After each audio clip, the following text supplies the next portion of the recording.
வணக்கம் நண்பர்களே. அகத்தியர் 12 காண்டம் 200 இந்த பக்குவத்தை சொல்லியிருக்கிறார். 3 விதமான பக்குவம். பவளச்சுண்ணம் உடம்பு நடுங்கிறதுக்கும் அஜீரணத்தையும் குணமாக்கும். அதே போல முட்டை தோலை வைத்து முட்டை சுண்ணம், இந்த முட்டை சுண்ணம் சர்க்கரை நோயை குணமாக்கும். கூடவே உடம்புல இருக்கிற நீரை எல்லாம் வற்ற வைக்குமா. 3வதாக முத்தை பற்பமாக்குறதால வாயு பிரச்சனை தீர்வதோடு உடம்பு வைரம் போல இறுகி கிடைக்கவும், தேவர்களாக இருந்தாலும் கூட இந்த பக்குவத்துல செய்ததை சாப்பிட்டு தேஜஸ பெறலாம்னு சொல்ற பாடல் நிச்சயமா நமக்கு பயன் தரும்னு எடுத்துக்கிட்டு, சரிப்பா எங்களுக்கு இந்த நோயெல்லாம் ஏதும் இல்லை, ஆனா உடம்பு வைரம் போல இறுகி கிடைச்சு நோய் நொடி அண்டக்கூடாது அப்படின்னா உடம்புல இருக்கிற கெட்ட நீரெல்லாம் வத்தி உடம்பு இளமையா இருக்கணும்னு நினைக்கிற நண்பர்கள் இந்த பதிவை பார்த்து நண்பர்களுக்கும் சொல்லி பயன்பெற வைக்கலாம்னு இந்த பதிவில் அகத்தியர் ஐயா சொல்லி தந்தது என்னதுன்னு பார்த்துட்டு வரலாமா? செந்தூரம் 16 தீர்க்கம் சொன்னேன், சிவானந்தி என் குருவை போற்றி செய்து. அகத்தியரின் குருவான சிவபெருமானை வணங்கி செந்தூரம் 16 எல்லாவற்றையும் சொன்னது போல இந்த பற்பத்தையும் சொல்லுவதாக சொல்லிவிட்டு, உமையாளை இடப்பக்கம் வைத்திருக்கும் சிவபெருமானை போற்றிவிட்டு தந்திரம் பண்ண மாதிரியான அபூர்வ பற்பமான பவளச்சுண்ணத்தை பத்தி சொல்கிறார். தனியாக பவளம் பெரியதாக பார்த்து வாங்கி வந்து அந்தகனார் வாகனத்தி நிலை அரைத்து.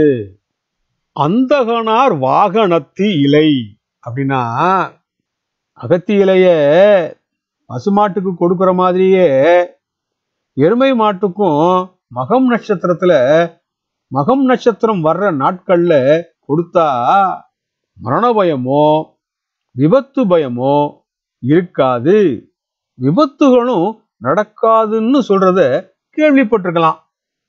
அப்படி அகத்தி இலைய வாங்கி அரைச்சி எடுத்துட்டு பவளத்தை எடுத்து கவசம் போல பூசி காய வச்சுட்டு ஒரு மண் சட்டிக்குள்ள வச்சு மூடியால மூடி சீலை செஞ்சு காய வைக்கணும்னு சொல்லிட்டு, அடுத்ததா மூடியே குக்குடமா புறத்தை போடு, முட்டை போல் நீருமடா பவளச்சுண்ணம். அகத்தியிலையை அரைச்சு பூசி காய வச்சுட்டு எடுத்த பவளத்தை மண் சட்டிக்குள்ள வச்சு மேல மூடி போட்டு மண்ணால சீலை செய்து மூடி குக்குடப்புடம் போடணும்னு சொல்றார். குக்குடப்புடம்னா கோழிப்புடம்னு சொல்றது உண்டு. ஒரு கோழியோட உயரத்துக்கு எரு வரட்டிகளை அடுக்கி எரிச்சு புடம் போடுறது தான் கோழி புடம் சொல்றது. மண் சீலை செஞ்ச பாத்திரத்தை ஒரு ஈரம் இல்லாத தரையில ஒரு 5 எருவாட்டிய அடுக்கி அதுக்கு மேல மூடின மண் பாத்திரத்தை வச்சு அந்த மண் சட்டிக்கு மேலேயும் சுத்திலும் எரு வரட்டிகளை அடுக்கி நெருப்ப பத்த வச்சு எரு வரட்டிகள் முழுவதும் எரிய விடணும்.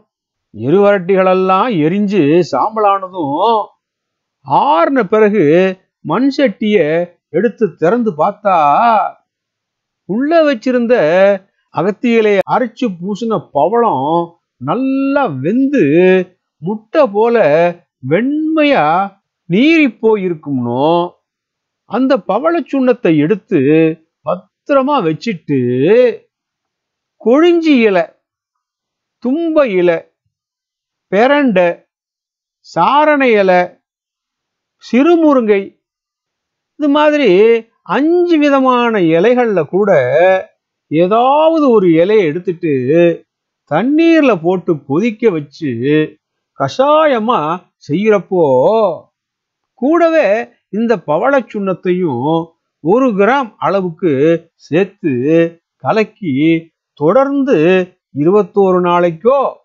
48 நாளைக்கோ சாப்பிட்டு வந்தா பாடி வந்த 3 உள்ள வியாதி தீரும்.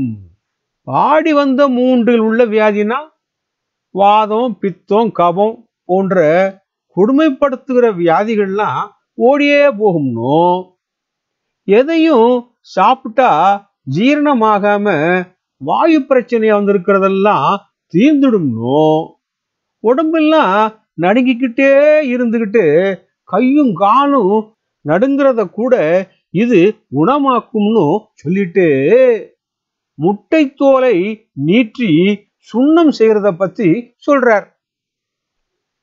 முறையாக பவளத்தை நீற்றி வைத்து முன் சொன்ன இலை அரைத்து முட்டை தோட்டை மேலே சொன்ன குக்குடப்புடம் போடுற முறையில பவளத்தை நீற்றினதுக்கு அப்புறமா முட்டை தோலை நல்லா கழுவி காய வச்சு எடுத்துட்டு அகத்திக்கீரையை அரைச்சு முட்டை தோலையும் சேர்த்து சம அளவா எடுத்து பிசைஞ்சு வச்சுட்டு உருண்டை பிடிச்சி வச்சுட்டு அது நல்லா காஞ்சதும் அத ஒரு மண் பாத்திரத்துல வச்சு மேல மூடி போட்டு மண் சீலை செய்து மறுபடியும் மேல சொன்னது போலவே எருவரட்டியை அடுக்கி மேல வச்சு நெருப்பை எரிய விட்டு குக்குடப்புடம் போட்டு எடுக்கிறப்போ முட்டை தோலெல்லாம் நல்லா வெந்து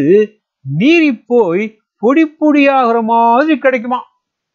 அந்த முட்டை சுண்ணத்தையும் பவள சுண்ணத்தையும் சேர்த்து எடுத்து சர்க்கரையோட சேர்த்து சாப்பிடணுங்கிறார். கொஞ்சமா 1 கிராம் அளவுக்கு முட்டை சுண்ணத்தையும் 1 கிராம் அளவுக்கு பவள சுண்ணத்தையும் சேர்த்து 1 ஸ்பூன் சர்க்கரையோடவோ கருப்பட்டி, நாட்டு சர்க்கரை, பனங்கற்கண்டு கூடவோ சேர்த்து காலையில வெறும் வயிற்றுல தொடர்ந்து சாப்பிட்டு வர்றப்போ நீரிழிவுங்கிற சர்க்கரை வியாதி ஓடியே போகுங்கிறார். சர்க்கரை வியாதி இருக்கிறவங்க எப்படிங்க சர்க்கரையோட சேர்த்து சாப்பிடுறதுங்கிற கேள்வி கூட வரலாம்.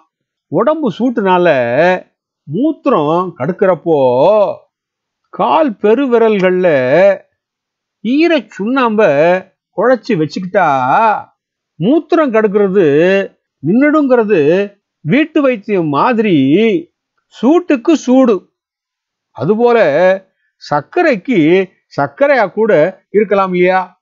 முட்டை தோலை நீற்றி கிடைக்கிற சுண்ணமும் பவள சுண்ணமும் சர்க்கரையோட சேர்ந்து சாப்பிட்டு வர்றபோது சர்க்கரை நோய் குறையிறது மட்டுமில்ல, உடம்புல இருக்கிற கெட்ட நீரெல்லாம் வற்றி உடம்பு ஆரோக்கியமா ஆயிடும்னு சொல்லிட்டு நீர்களற்று போகுமடா வாழைப்பூவை நிழல் உலர்த்தா உலர்த்தியே சுட்ட சாம்பல்.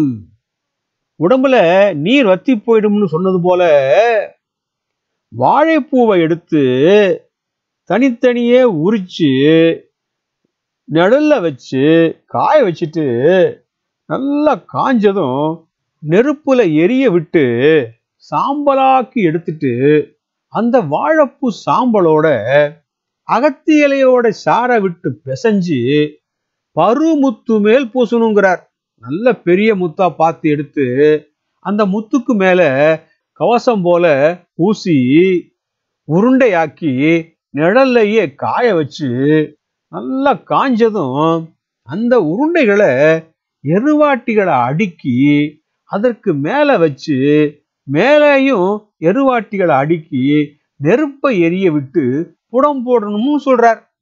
அப்படி புடம் போட்டு எடுத்த முத்து பூக்கமலம் போல மலர்ந்து நீறி போயிருக்கும்னோ, இந்த முத்து சுண்ணத்தை எந்த புண்ணியவான் தான் அருந்த தேன்ல கலந்து சாப்பிட்டு வந்தா வாயு பிரச்சனை தீரும்னோ, நெய்யில கலந்து சாப்பிட்டு வந்தா வைர தேகம் கிடைக்கும்னு இந்த நெய்யில கலந்த முத்து சுண்ணத்தை தெய்வப்பிறப்பா இருந்தாலும் கூட சாப்பிடலாம்னு சொல்றார். வாழைப்பூவை காய வச்சு நெருப்புல போட்டு கருக்கி சாம்பலாக்கி அகத்தியிலை சாரும் சேர்த்து பிசைஞ்சு முத்துக்கு மேல கவசமா பூசி புடம் போட்டு எடுத்து கிடைக்கிற முத்து சுண்ணத்தை தேனோடவும் நெய்யோடவும் கலந்து சாப்பிட்டு வர்றபோது உடம்புல இருக்கிற வாயு பிரச்சனை போறது மட்டுமில்லாம உடம்பு வைரம் போல இறுகி பளபளக்கும்னு சொல்லித்தரார் அகத்தியர் ஐயா. பவளச்சுன்னம் வாதம், பித்தம், கபம் சம்பந்தப்பட்ட நோய்களையும், செரிக்காமல் வருகிற வாயு பிரச்சனைகளையும், கை கால் நடுக்கத்தையும் நீக்கும். முட்டை சுண்ணம் நீரிழிவை போக்கும், உடம்புல இருக்கிற நீரை எல்லாம் குறைச்சிரும்னோ, முத்து சுண்ணம் வாயுவை தீக்கும், உடம்ப வைரம் போல இறுகி கிடைக்க வைக்கும்னு சொல்லித் தருகிறார். பவளச்சுண்ணமும் முட்டை சுண்ணமும் முத்து சுண்ணமும் சித்த வைத்திய சாலைகள்ல தயாரிச்சு விற்பனைக்கு கிடைக்கலாம். சித்த வைத்திய பெருமக்களின் ஆலோசனையோடு அகத்தியர் ஐயா சொன்ன இந்த சுண்ணம் மருந்துகளை பயன்படுத்துவதும் நல்லது.